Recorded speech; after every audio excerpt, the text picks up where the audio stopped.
How's everybody doing today? Good? I just shocked you awake. It's like a post-lunch, everyone's digesting. I'm hopefully going to keep you awake. Hey, so nice to meet you all. My name is Jon Friedman. I lead design, research, incubation for all of our core Office product. So that includes, Word, Excel, PowerPoint, Outlook, Skype. If you didn't know Skype was a part of Office, it is. And so I guess you can direct all of your complaints to me about what you love and hate about Office, and I will add them to the queue of things we're trying to fix. But this talk is not really about Office. I'll use Office as an example, but this talk is actually really more about my career and my learnings. So it's a bit of a different kind of session than you've been seeing at Build around product. We're trying something new this year just to talk about what it takes to make product and what you learn as you're making product kind of along the way. So hopefully it'll be a fun journey. I'm going to start with F. Scott Fitzgerald. I came across this quote at some point in my career, and I've always loved it. I love the idea that, it finishes the quote. It's being able to hold two thoughts in your mind at the same time and not totally lose your damn mind, I think is the quote. It's something like that. And that's really, he says that's the test of first-rate intelligence. And so I'm probably like a third-rate intelligence. Just keep that in mind. I'm not a first-rate intelligence, but I'm working at this. This is I hope to get to second-rate intelligence. I don't think I can actually hold two thoughts in my mind at the same time. I think I actually just waffle between them really quickly. And it's somewhere in the middle, there's some truth that's not black or white.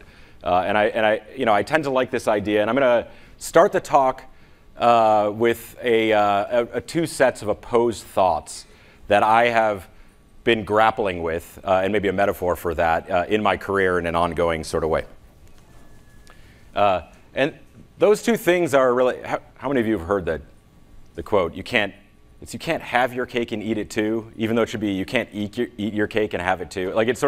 It's in reverse. It doesn't exactly make sense, except the idea is if you eat your cake, it's gone, and you don't get that anticipatory awesomeness of looking at great cake. And so the conundrum here is you can't have both. And so this poor baby here has eaten all of her cake, and it is gone. And she no longer can anticipate that awesomeness of cake. And I have sort of a fundamental problem with this idea, this general idea that you can't have it both ways. And so I try to think about how do I break this rule of cake? How do I actually have cake and eat cake too? And so to me, it's pretty simple. There's always a way around something, right? You buy two cakes. These are little cakes. If you're frugal, you could buy little cakes. You could buy big cakes. It doesn't matter. I think you know where I'm going. You go to the local art store. You get some shellac. This is what bakeries do. You shellac your cake. You got one cake you keep forever, and then you eat the other cake. So I don't I get the concept, but I tend to believe maybe there's a way around things. Now, I want to be really clear about what I'm saying here. This is not advice. This is just I'm exposing some part of myself. I cut corners. I do. I don't want to talk about whether the HOV lane is actually for people with multiple people in the car or not. I just think there's a premium price you pay to drive it and whatever you want. Hopefully there's no one from the Seattle Police Department here. I didn't admit anything just now. I just, for about $150 a year on average, I get to drive wherever I want, whenever I want. It's true. I just have to, every once in a while I get stopped and I have to pay the price, and I've got a great lawyer and it works out just fine. Would you pay $150 to drive wherever you want, whenever you want, a year? That's pretty good. That's I'd give up my Starbucks for that. That's awesome. I'm not anyway, okay, so you get the idea. That said, I've only been arrested twice. I'm just going to throw that out there just to try to help you understand where we are with this conversation so far. And the good news is I don't think I'm going to be arrested again. I mean, I don't really know. But the reason I was arrested, I think, is null and void now that the great state of Washington has legalized marijuana. So I just, this is a good thing. I think everything's going to be totally fine. Okay, so I'm going to start. Because we've talked about this idea of sort of holding two thoughts in your mind at the same time and sort of having your cake and eating it too. And so I'm going to start with the first chapter of my career. which I call 7 years of failure. And it all starts with my wife, Miriam. And I'm in my house one day, and I walk into my bedroom, and Miriam's on the computer. This is many years ago. Man, I don't even remember how many years ago this was. And Miriam jumps. You know when someone's looking at something on the internet and they're not supposed to be looking at it and they jump and you walk in the room and it's awkward and you caught something and you're not sure exactly what to do? This is what happened. Miriam jumps. And I'm like, okay, what is Miriam looking at? Oh, my birthday's coming up. Maybe Miriam's looking at an awesome bike for me. And she's trying to surprise me. That was like my really positive sort of view on what it could be. And then my mind went dark. Like, well, what if I jumped? What would I be looking at? Like, oh no. Miriam's looking at her favorite actor in a scantily clad sort of, I don't know, I'm not sure, Will Ferrell. And I don't know why Miriam loves Will Ferrell. I mean, he's pretty funny, I guess. But the picture I had in my mind, which I can't use here today, is, I don't know if you've seen the SNL episode where Will shows up on July 4th to really, in his little Speedo situation, American flag Speedo situation. Anyway, it turns out it was actually neither of these things. It was actually an article, I kid you not, called Microsoft's 5 Biggest Failures. And it turns out that 4 of the 5 things on this list, I've seriously looked for this article recently and I can't find it, but at the time, 4 of the 5 things on this list, I led design for. We have this, well, I'll get to the 5th one. Let's hold on the 5th one. Okay, so I'll start with the first one. I started at Microsoft as an intern, as an industrial designer. I've always been interested in where art meets science and sort of design and technology. And, I started as an intern. I was actually interviewing for this internship. I didn't even want to interview with Microsoft. I was really into Apple. I'm like, what, Microsoft? Why would I work for Microsoft? Like, they don't make cool stuff. And I met these amazing people 14, 15 years ago who were working on these smart personal objects. It was going to be the future of technology. There were going to be devices that weren't just your PC, and they were going to be all over, and they were going to be networked. And information was going to be delivered to them through magical subcarrier FM radio waves, and you'd get your news on your watch and all this stuff. And I got really excited about the future, and I joined Microsoft, and I was the industrial designer for the second, we called it a spot watch. How many of you have heard of the spot watch? It was called Smart Personal Object Technology. It turns out that wearables are never going to go anywhere. I'm not wearing like a Fitbit right now. And this whole smartwatch thing was, I would say we were ahead of our time. Bluetooth phones weren't really around. The smartphone hadn't taken off. We were doing this FM subcarrier thing. I have 10 patents on the antenna inside of this smartwatch that could be clad in metal and yet still actually get a good FM subcarrier signal because it had one plastic. The trick was one plastic link. Like that's how you needed an antenna for this thing. And the antenna needed to be quite huge. And so I have 10 patents that are basically useless. But it was pretty cool. We had a good experience. We learned a lot. We gave up too early, I would say. This is, it was a side project. Bill Gates loved it. He was interested in it was a wrist top, a computer on every wrist top. Taking this. I mean, that's exactly what he used to say about it. I believed in it, and actually, it turns out to be coming true now, which is interesting. It was a pet project, it was a side project. It was kind of not quite going where I wanted to, and at the same time, I met another team in the same sort of group of people that was interested in kind of moving computing forward. And I got really excited about this idea. I joined this team, and now we're talking like, at this time, I don't know, 12 years ago. This is long before iPad, long before iPhone. We were working on this thing called the ultramobile PC. And we had this great idea. It was like this 7 to 10-inch slate device, super thin, instant on, always connected, capacitive touchscreen, nice and glassy, maybe like $400. It just sounded like a great idea. And so we had all these ideas about how to go do it.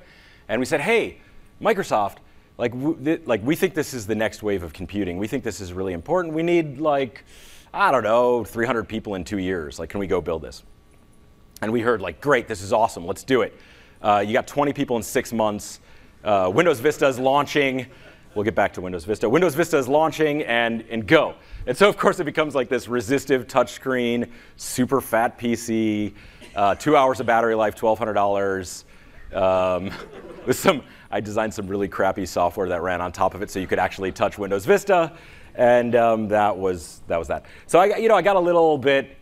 I don't know how many of you know what this is. I got a little bit depressed, and I said, okay, I know what I need to do. Like, I really care about creating the next thing, like the next new exciting thing. Hardware, software, services, brand. At this time, I had started to lead design teams.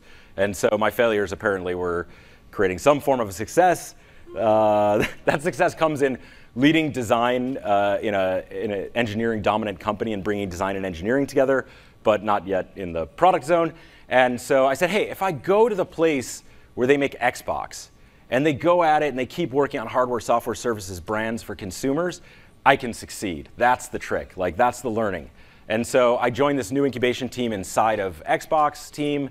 We were working on a social mobile phone. For those of you who don't know what this thing is, it was called Kin. It was on the market for a whopping 6 weeks. My mom bought one. I feel really bad about that. I think we sold like 8,000 of them. I'm not sure. My wife bought one. Everyone was really proud of me. And it actually was quite cool. Like, this was like the beginning of cloud computing. Like, the Kin phone had, the truth was in the cloud, truly. Like, if you actually broke your phone, if you dropped it in a toilet, you could log in again. And look, we all understand this with iCloud and Android, and this is sort of the way modern things are today. There's a lot of wonderful things about it. But, Windows Phone was sort of pivoting. Kin and Windows Phone kind of didn't have a clear strategy. Like, we brought the two things together. And at some point in time, it just made sense to sort of move forward with one platform. We wanted developers. This totally makes sense to sort of write towards one operating system and really think about it. We were a little uncoordinated and sort of had to bring the company together in some ways on mobile strategy. So anyway, before this actually shipped, I had done such a good job of funny to say I'd done a good job. I had done such a good job of building a design team and the research team and getting engineering, program management, design, research, marketing to work well together towards an end user goal that I was asked to lead the next big incubation that was coming out of the sort of same space as kind of Xbox and Kin and Zune and a bunch of other things. That project was called Courier. And I don't know if any of you know Courier. Courier never made it to market, but it was a dual screen digital journal. There was I don't remember, it was like a Wired article. The day Courier got killed, there's a big RIP sign over this Courier image. And Courier was really cool. Like, again, we rebuilt a design team from the ground up. It was a little incubation project. I'll get to that. Why did it get killed? I'll get to why Courier got killed. It's really actually similar reasons for Kin, and it was actually, they're good reasons, but we were just a little bit ahead of our time and a little bit kind of off kilter in the way we had approached this inside the company. And so, Courier there was a lot of excitement around Courier. Courier was really about bridging the divide between the analog world and digital world. You look around and people are still using paper. I see people writing in notes all the time. I see people here using paper, and there's a reason for that. It turns out we identified at the time 40 million people in the US alone that were the creative class. And the creative class are not like artists and designers. The creative class are people who do lateral thinking. Mathematicians, merchandising managers, some teachers, like people who really have to think through things in a kind of an analog way to eventually start to bring their thoughts together and polish them and turn them into something that maybe others they could share with and others can build off of. And so we were really excited about this idea. We kind of went at it. You can see we're still working towards pen and ink. We're still sort of building this idea of bridging the divide. The reason Courier got killed is it was another side project. It was another thing we were playing with that sort of didn't have a clear developer story. It didn't have a clear sort of platform story. The user story was awesome, but between Windows 8 and Courier, we just kind of didn't bring those two things together. That critical sort of user experience story that really targeted what user needs were with the platform that we can build on in an ongoing way. And so actually Steve Ballmer came down to, we had this space called Pioneer Studios in Pioneer Square. It was on 1st and Jackson Street. And Steve Ballmer came down and actually talked to us about this particular project and when he canceled it and explained why he canceled it, which at the time I think we really appreciated. But it did decimate sort of a culture, and we sort of lost a lot of great sort of talent at the time. And it was a bit of a devastating moment for me in my career, because we had put everything into this kind of new startup thing. We had put everything we had into it. And so the fifth thing that I swear I did not work on this. I swear I didn't work on Vista. I do have at Microsoft, for those of you who know about this, for those of you who don't, we have this thing called a Ship It Award. It's kind of an antiquated concept. We should sort of move it to Love It Award, but we have this thing called a Ship It Award, and I got one for Windows Vista.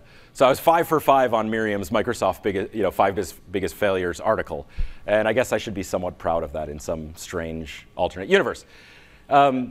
Needless to say, I was lost, and I, for a bunch of months was showing up to work in a bathrobe and flip-flops, I think. I think I looked a bit like The Big Lebowski.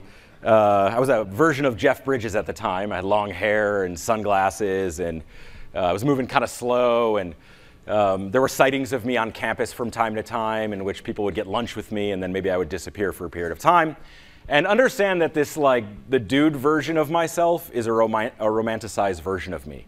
I think the actual truth is I looked a little bit more like a Sasquatch in terms of maybe, I don't know, cleanliness. I'm not exactly sure. But I was so inside of my own brain trying to figure out what to do with my career. How do I deal with this idea that every time we go build a culture that can build great product, and we think about kind of the holistic view, every time a product gets killed, and it turns out it's really hard to build a new product from the ground up. Like whether you're a startup or you're inside of Microsoft, it's just really hard to do.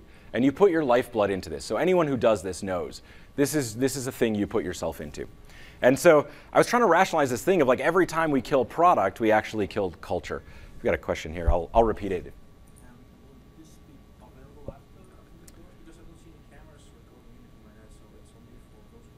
Oh, that's a good question.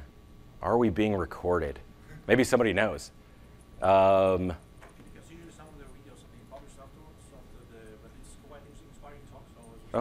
thank you. Good. It's good to get feedback while you go. I'm not sure. I do have a version of this talk. It's older. I could send a link out to it at some point in time. You can hit me up afterwards. But if not, I think it's something that I share from time to time, and I can certainly share a video that's been posted online from 2014. The ending's different, but the beginning is the same. I actually what's that? It always gets happier. It's just fun to start. It's like, have you ever seen 8 Mile? Has anyone seen the movie 8 Mile? So I love the end of 8 Mile when Eminem gets up and just rips on himself more than anyone can rip on him. It's my favorite scene. It's just I like the disarming quality and then sort of the truth that comes out afterwards. And so anyway, it's just maybe it's my personal style. The thing I was really struggling with, the shellacked piece of cake and the eaten piece of cake in this particular circumstance, the two opposed ideas in my head were, do I care about building product or do I care about the culture of design? And the truth is, in every one of those projects, I deeply cared about both. I think anyone could say the same thing about their own discipline. If you love engineering and you love building things and you're a maker, you love the culture of making, but you want to make something. And trying to decouple these things, I literally was these 4 months of walking around looking like a Sasquatch. I was trying to decouple, do I go to a design agency and I just go swoop in and tell companies some brilliant thing they should go do and then move on to the next project? Or do I really care about product? And if I really care about building product, do I have to sort of kill design culture every time we kill a new product? And this was a really challenging thing that I was grappling with at this time in my career. And this is about 7 years ago now, I would say 7, 8 years ago. So that takes me to my next chapter. And I call it low-hanging fruit. I don't know if it's exactly the right name for the chapter, but I change the chapter names from time to time. We've got a question here. I like the conversational.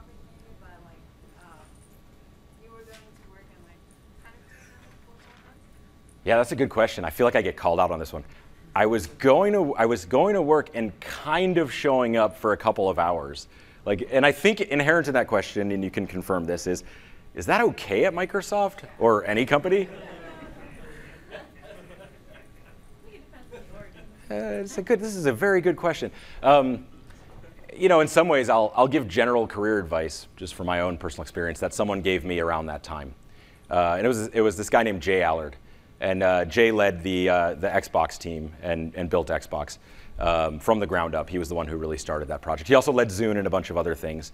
And what Jay said to me when Courier and Kin, they literally got canceled the same week. That's the thing I forgot to mention. So the devastating blow of like the two projects that I felt like were my babies that I worked with a bunch of people and we made were killed at the same time. And he said to me, listen, go take as much time as you need, think about like what you want to do, and come back to Microsoft and just tell Microsoft what you want to do. And Microsoft will, like, they'll support you. And he relayed kind of what happened to him in Xbox. He was working on this thing called NetDocs at the time, which in many ways is like an early thought of Office 365, Microsoft 365, this kind of cloud-based productivity suite. And it wasn't working. He wasn't the right person to lead it. It didn't make sense. He took a sabbatical. He came back, and I think he did what any self-respecting adult does on a 3-month sabbatical, and he played video games. And it dawned on him that the vision of where folks started out with Atari and early Nintendo was never complete in terms of interactive entertainment, and he wanted to take that to the next level. And so he came back with this gusto and passion. And he told me this story of sort of self-reflection, getting out of your sort of, the way I think about it now, getting out of your frontal lobe, taking a lot of space and time to think and let neurons in the rest of your brain connect, and then figure out sort of what's been standing in your way and kind of unblock yourself for what's next. And essentially that was his advice to me. And I took the time. And I openly admit it now. Like, I'm pretty sure, hopefully Don Coiner, who was my manager at the time, is not in the room. I'm pretty sure at that time, I think the statute of limitation is now over. It's passed. I think at that time I probably worked like 2-ish hours a day for 4 months through the summer. I do feel like I owe Microsoft a lot back, so I think I probably work a lot more hours now to make up for that. But it's really not in hours. Like the reason a company hires you, the reason you hire yourself to do something is really for your mind and ability to do better things over time and learn and grow. It's not for the hours you sit there and put in. And I do think this is a fundamental shift that's happening in the world of, I'll say productivity, but sort of human achievement. It's really about the joy and the ability to pivot and think and evolve and grow every day that gets the best work out of us, not the amount of hours you sit there and work. And that was a major lesson. Like the positive spin on my overly negative and self-reflective beginning of my story is that Microsoft is highly supportive as a company of the individual's ability to put themselves into their job. And there is patience at the company to give you the space and time to be the best version of yourself. And I take that lesson away to say we all have to do that for ourselves. That's kind of our choice. And in many ways, that's the permission Jay gave me at that sort of impactful, important time in my life. And the aha that came out of those neurons connecting, the critical aha that happened there for me, was that I was stuck on the next new shiny thing. I thought exciting, sexy design was getting the next big thing. It was the next iPhone. It was the next, like, whatever was really cool at the time. I wanted to be like the inventor of that next thing that just blows up and changes humanity. And it turns out what's exciting about product design is not always the thing that's next and new that sort of gets humanity to shift or make some giant leap. But it's actually about making the things people use every day better. That's the real thing that matters. Because most people in their lifetime aren't going to have that, 0.01% opportunity of the next big thing that blows up in a generation. If you're a part of that, you're very lucky. You did all the right things, and you did them at the right time, and you were with the right people, and the market conditions were right, and you were lucky. But for the rest of us, fools like me, if all we got is to make the things people use every day better, that's awesome. And I'll walk through a little bit about how that started. And so I pivoted. I met this person. Hopefully he's not in the crowd. His name is he's a VP of program management and product management in Windows Core, and he's probably at Build somewhere. And if you run into him, his name is Harv Bila, and This is just one of my favorite pictures of him. I don't think he knows I have this picture of him, and I use it all the time. So I do hope this gets shown to him at some point in time. When I was wandering around in a Jeff Lebowski kind of way, through my network, someone reached out to me and said, "Hey, Exchange wants to talk to you. Exchange is looking for a design leader." And I'm like, "Exchange? Who the hell would I work for? You guys know what Exchange is, right? It's a server software. Like, this is weird." But my wife Miriam, who I talked about before, she's given me great advice multiple times in my career. She did it when I was interviewing with Microsoft, or thinking about interviewing with Microsoft. I said, "Hey, Microsoft wants to interview me. Should I go interview with them?" And she said, "Yeah, you're not going to work at Microsoft, but you never turned down an opportunity to meet people." And so of course, 14 years later, we have never moved back to Chicago, and I live in Seattle. Same thing happened here. I said, "Hey, Exchange wants to talk to me. Should I talk to them?" She's like, "Well, of course you should talk to them. You're not going to go work on Exchange, but like you should go talk to this Harvard guy." So I go talk to this Harvard guy, and he explains this human problem they have. They pivoted the business from server software to a hosted service, and suddenly, like EDU, like education, is picking up Outlook web app and the Exchange service, the early Office 365 service, for like fifth graders to share homework with their teachers. In a world where at the time, like iPads have launched and are like starting to grow some usage, smartphones have changed dramatically, the iPhone and Android have come out and changed the world. And there's this companion app that was designed for an old school like Win32 version of Outlook that ran on your computer. And if you weren't at work, you could log into your email, because you couldn't get email at home at the time, to get at Outlook web access. This is this thing. He said, "This isn't okay. We need that design stuff you do over in the entertainment and devices world. Can you bring that here to Exchange and like help us redesign and rebuild Outlook web app," or Outlook web access at the time? And it says, "Hey, yeah, no problem. Like, we can do this, and there's a user that really matters, and we need to help them kind of connect teachers, students. I get it. Like, small businesses. This is a totally different thing. Across devices. This is kind of a cool, user-centered design project. I'm excited about this." And generally, like, I think this is like probably low-hanging fruit.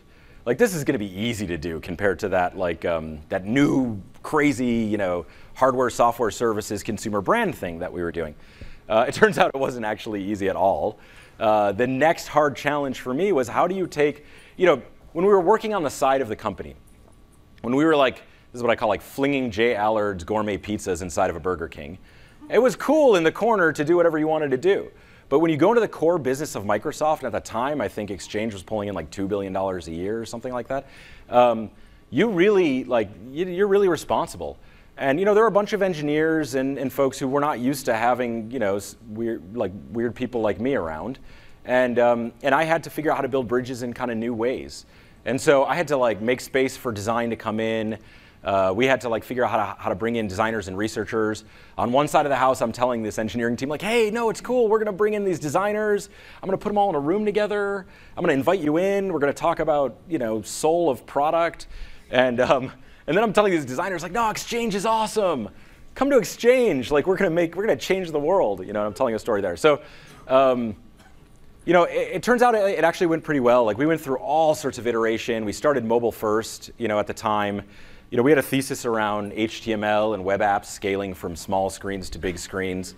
We were a bit early in our thesis, I would say. This was another little mini failure here that I'll get to later.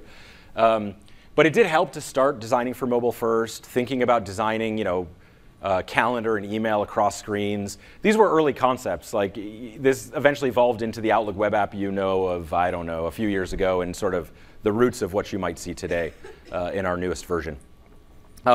But this went pretty well. Like, hundreds of millions of people were actually happier using this thing than the thing we had given them before. And we learned from them, and we listened to them, and we iterated, and we were making people's lives better. But at that point in time, something was still missing for me. Like, I felt like, okay, like, I did it. I pivoted myself. I learned from the lesson of the shiny new object.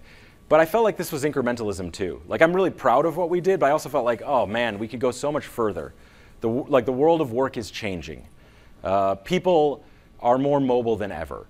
there's so much we can do to help people save hours and minutes in their day. There's so much we can do to innovate in a much bigger way than just making a product appropriate for the current market. How do we lead more and not just sort of fix things? And that was kind of the next question. So is it about cool new products or just incremental updates? And this is the next sort of set of, I would say, opposed ideas that I had to hold in my mind. And that takes me to my sort of final chapter, pre-epilogue. This is the chapter that always changes, by the way. When I said there's a chapter this is the one that changes. The other bits are, but hopefully this one becomes more evergreen for me. I call it something new and something old. And I'll get started with something new. So when I came into Exchange and we started to build up this team, I ended up, because Exchange kind of turned into Office 365 and we started kind of expanding our thinking of being truly a services company over maybe a client software company, and we thought more and more about the cloud, I was given more and more responsibility over sort of Office 365. And in that process, we built sort of we needed continuous customer connection. Like it was critical for us to know the real problems that were going on, similar to understanding that students and teachers were using Outlook web access. We needed to understand what our customers were doing with Office 365 and how we could leap forward in some way for them. And so we built this panel of, we call it Compass. We've been running it for years now. It's a bunch of companies who are Office 365 enterprises, and we work with them. We work with their end users, we work with their IT department, we work with their C-level folks, and we work with them in an ongoing way, and we try to understand what's working for them, what's not working for them. And in that process, we were told by multiple different companies inside of Compass that we were designing products. They had users that had no use for our products, that our products were fine for the information workers, the people who sit at desks all day, but there's this entirely other class of user type that we started to call deskless workers, of people who, wait tables, are baristas, in all of these different verticals. And it turns out a lot of people in their, younger days have done things like waited tables, and everyone kind of understood this idea of, oh, yeah, there's actually this entirely other group of people that we should be designing for, that there are many, many of these types of people inside of the enterprises we sell Office 365 for. And we now call this person the first line worker. And the first line workers, like, it's the barista, it's construction workers, warehouse workers, airline attendants, they're in hospitality. Really, it turns out they make up a much larger portion of the workforce in the global population than people who sit at desks and computers all day. And we were entirely ignoring them. We had this, we called it the K SKU at the time. It was a kiosk SKU for Office 365. So that baristas at Starbucks could go use some web terminal in the back of Starbucks to log into Outlook web app to get email. And that was the way that was the tool we were giving Starbucks Corporation to speak with and connect with their actual employees. And it was this huge aha moment for us. Like, we're totally broken here. And the numbers were staggering. Like Yum Brands, is Yum Brands up there? No, Accor Hotel Group's up there. That's a good example. But Yum Brands is one of my favorite examples. Yum Brands has a few thousand IWs and 1.6, 1.4 million first-line workers. Like, it's amazing. And it turns out that when we would go and interview these people, this is a woman from Jackson Family Wines. I'll talk a little bit about her later. We would go and interview the managers, and we would interview the employees. And the processes they had to go through to actually figure out when they were supposed to work and what they were supposed to do were hell. It was actually horrible. And any of you who've ever waited tables likely knows this. You go in the beginning of the week, you take a picture of some board, Like actually one of the biggest tools they use is Excel, and it's so they can fill out the shifts for the week and then print them and pin them on a board like this. And so in the world of cloud computing and modern smartphones, people are pinning crap to walls still. This is a little bit like Courier. And they're using it for company policies. This is seriously, these are pictures from all these companies. It's about HR and wellness. It's get to know your coworkers. This is how modern companies, who are big companies who are succeeding, are able to connect with their actual employees. And they're all doing it.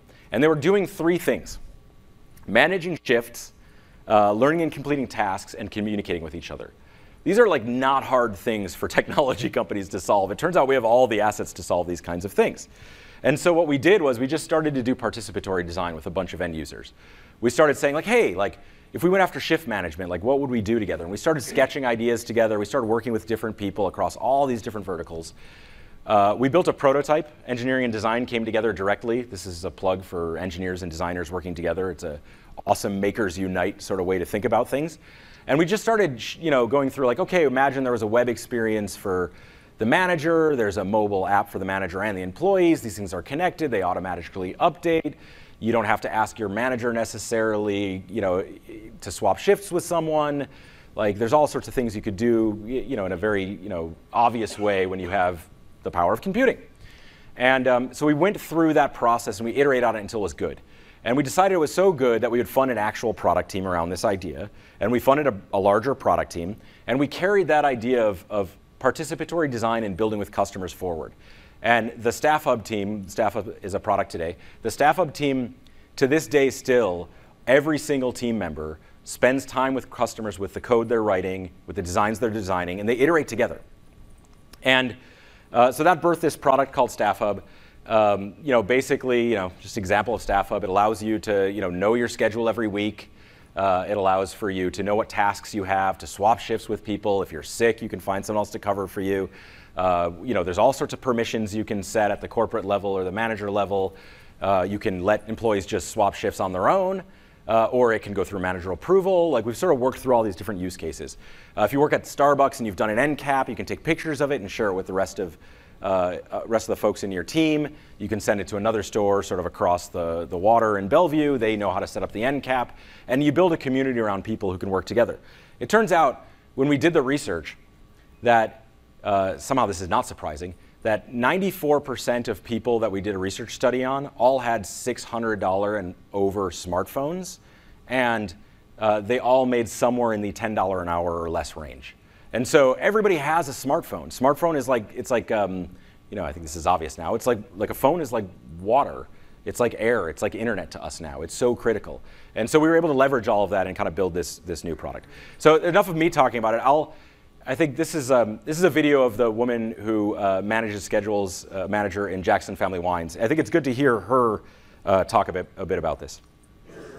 So the way that I use Staff Hub is to populate the schedule for the manager's end of things, and then my team gets to then utilize it to swap shifts. It really alleviates request time off, so I'm allowed to, instead of having paper copies in addition to a paper schedule and then populating it into an Excel spreadsheet, I get to just do it in one mass function, and it actually manually populates it completely for me, or automatically populates it all for me. Once a team member requests a shift off and I approve it, it populates it into the cell, and it saves me probably roughly on an overall scale for a month, it probably saves a week's worth of time in scheduling. So it's been an amazing application for both me and my staff members. Thank you. What do they use the most? They use definitely the messaging is something that they use very frequently, but just day to day being able to see what time they're working, what's going on that day for the shift notes or the day notes. So I would say that it's their communication for their schedule. It's how they show up to work. So their use of it is essentially getting paid in the end. So yeah. So I think it turns out there's two things people seem to care a lot about. It's time and money. Probably time first, money second, depending, from a baseline perspective.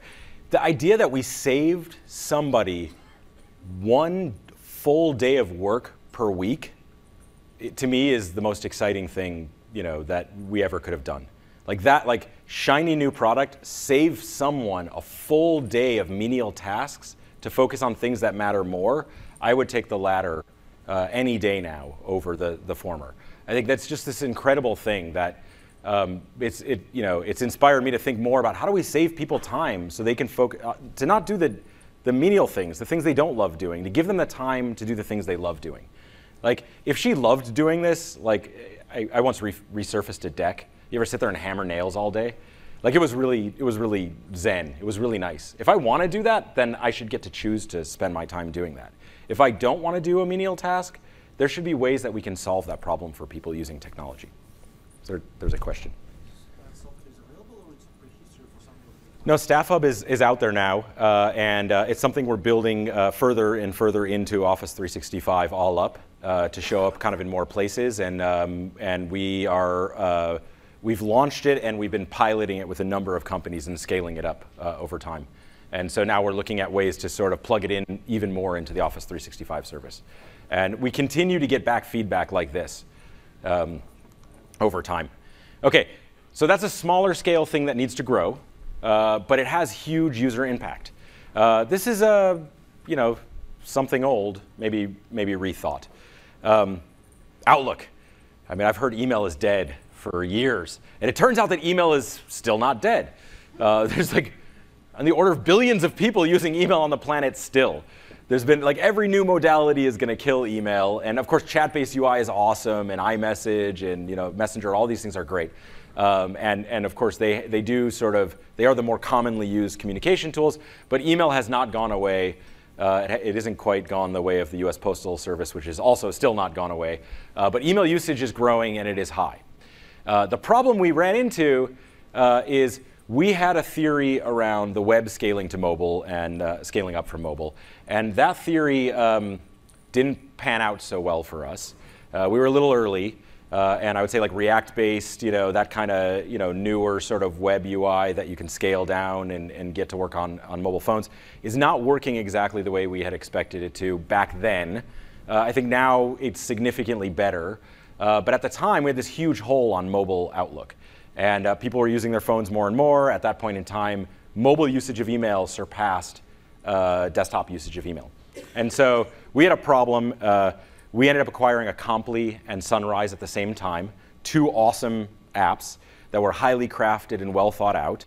And we brought them into the Microsoft culture, and we sort of didn't stifle their culture. And this is one of the most successful sets of acquisitions I've seen at the company, and I've seen a number of them. We brought those two things together to build Outlook Mobile. And Outlook Mobile is one of the most highly used mobile email clients that exist, and one of Microsoft's best mobile engagement products today. And we took the greatest parts of Sunrise and the greatest parts of Acompli, and we pushed those things forward.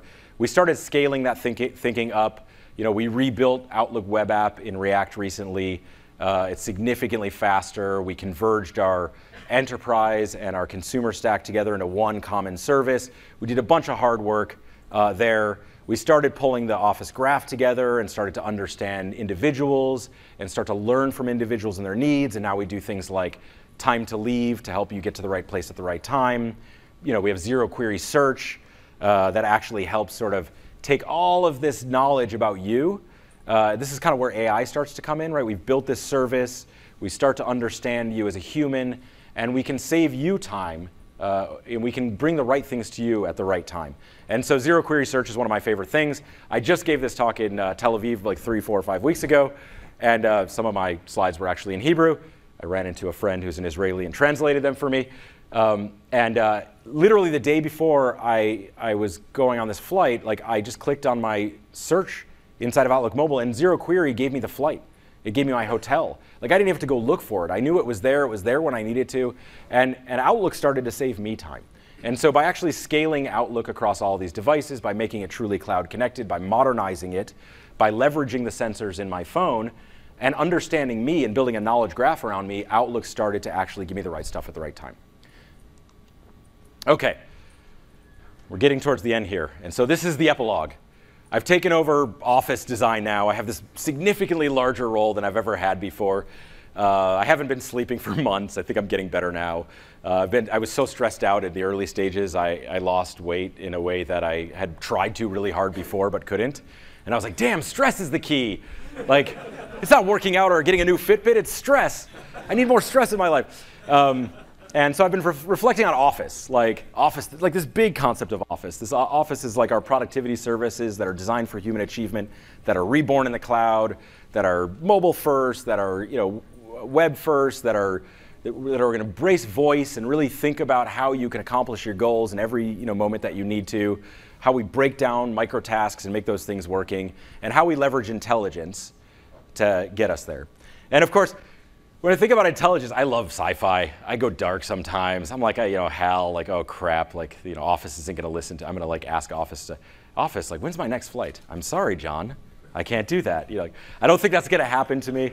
But as we've been thinking deeply about Office and intelligence, really, I think the truth in AI, and I think what most people really believe and understand, if we think about things ethically and we think about humans at the center as the most important sort of hero, is how do we empower people to accomplish their goals?